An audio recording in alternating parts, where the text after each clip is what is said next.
October 31st, that is my date of birth. I got to the party and I did the Smurf. Happy Halloween, everybody. This is the Rockford Fosgate Punch HX2 part or model number RFD2212. And for some reason, Rockford chose that as the part number on a dual 4. I don't know, whatever. I think on these, they did not, because the coils were so similar in size, they did not use 2 different gaps. So, but we will make sure and use the Concept Quad Coil. It's a quad 1 ohm, 8 layer, all copper. These with the copper coils, they made later versions made with the aluminum coil. The copper coils sort of unload better at the low end. The parameters, turn out better. The FS is lower, yada, yada, yada. We're going to go ahead and do our 8-inch spider, standard 8-inch spider. I got to trim the ID, trim the OD. It'll fit in there nice and sweet. I'll put a nice epoxy bead on the outside, maybe even just CA. We'll see. And then he's getting the Johnny 5 cone and then the original dust cap, which I had salvaged from one that I did a couple months ago. There it is. Power. Oh, that's Power HX2. Oh, I gotta find a Punch HX2. That's, a quest. I have a, this is the original cone assembly. One of the layers came off, one of the voice coils came off, 2 layers. And you can actually put this in there if you were, I don't recommend it, but if you could, if you did the tapeworm method that I taught you guys to go through the butthole and shim out that way. But this cone assembly is $50 shipped if you want it. It's the original rubber surround, poly cap. He might like a Power HX2 cap anyway. I think he just wants the luck. So this is for ramen. I'm sure I have a dust cap in there that will suit his needs. I'll send him a couple of examples. Yep, looks good enough. Some more. I'm sure I have some more somewhere. Oh, there's one. Oh, well, that's the example. The Punch Z. That was from the buyout that we got from Making Waves, MWA, down there in Tucson. But yeah, we're gonna redo it as a dual 2. He was saying that he wanted to do it for SPL. I'm like, dude, this is not really an SPL sub. Like, it's a good sound quality sub, but oh, and then I don't know. I tell you guys. So the earlier versions used a copper coil, which is heavier. It unloads better near the FS, especially in a ported box. And then later versions used a softer compliance suspension and then a aluminum coil. So I think this one is the older one which uses the copper coil. Yeah.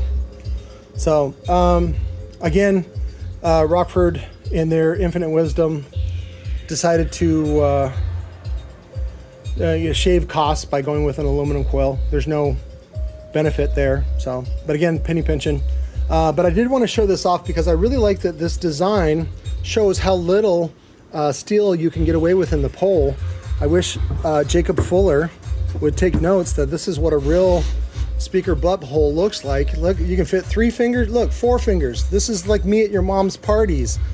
Fucking 4. Oh, look, the thumb is in there too. Oh my God.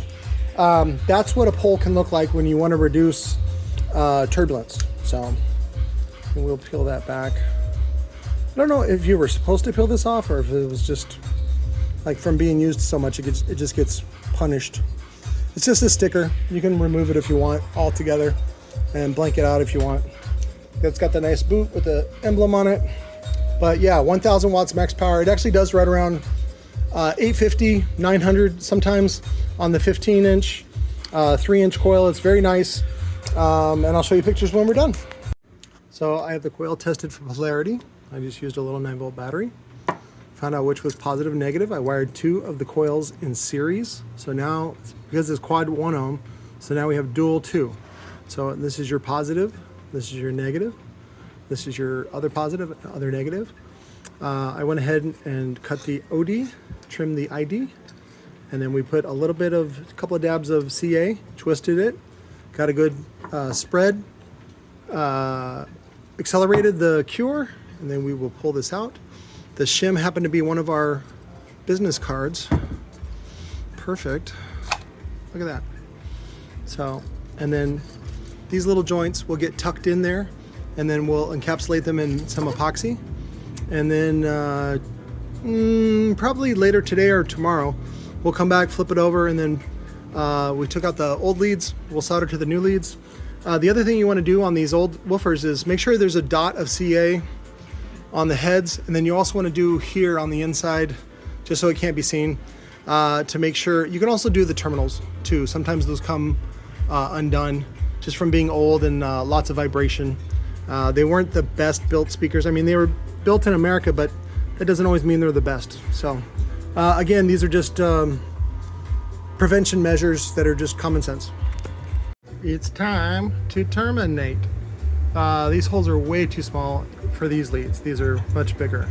We might be able to do something if we fold it in half, longwise, you know, like that, like a canoe. And then I also cut the outside of it to make a little hook. See how it swings? And then you can get it in there and then tuck it back and then solder it. Voila. However, I wish there was some sort of indicator, like a more clear indicator other than that for positive and negative. So, but like, you know, like a cap or some sort of insulator or something like that. But that's what it looks like. I'm gonna put the cone on and they'll be done soon. Good morning with a little bit of Tina Turner. Drum in the bass head. All done, ready to go. I went ahead and recovered the Punch HX2. Just did a trace. I didn't even use the compass. I just eyeballed it. You can eyeball it and it should just be equidistance, and then you rotate it, and if it's not equidistance, you adjust. And you just keep doing that process until it adjusts to where it's aesthetically pleasing to the eye.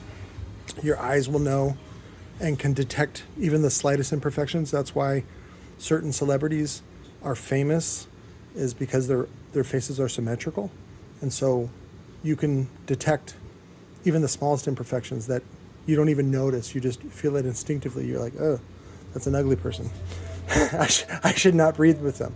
Somebody else that's beautiful and symmetrical, you're like, oh yeah, let's breed with them. I'm curious about why that is in us, but that goes into another story. But anyways, let's see. So we got that one. I have prepped it. I'm really impressed by the glue that Rockford used. They didn't even do any prep on it, and it was like this rubber cement that was able to come off real clean, but yet it stuck to the cone really, really well. I ended up having to sacrifice that cone. So, but this is all done. I'm gonna go ahead and drill the holes from the bottom side. I use this guy, which I also use for, I think this is a 5/32. I also use for drilling the spider rings for the hardware for number 6 bolts.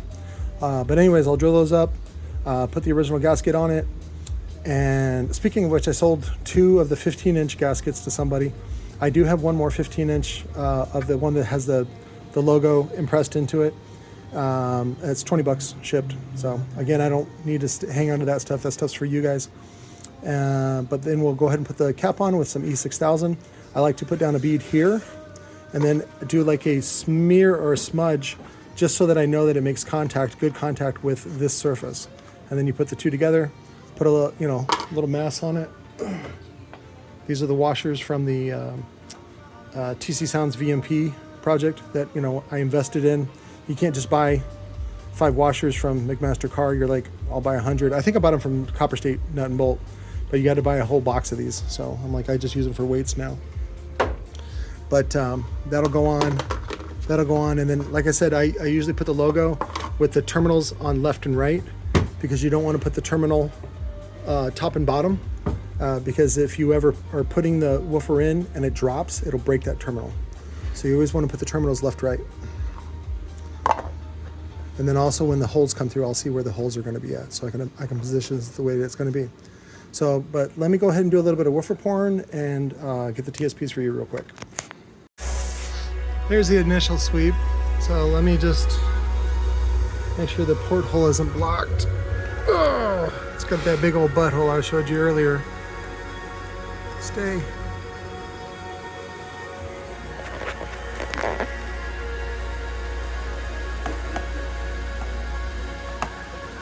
on the mouse. There we go.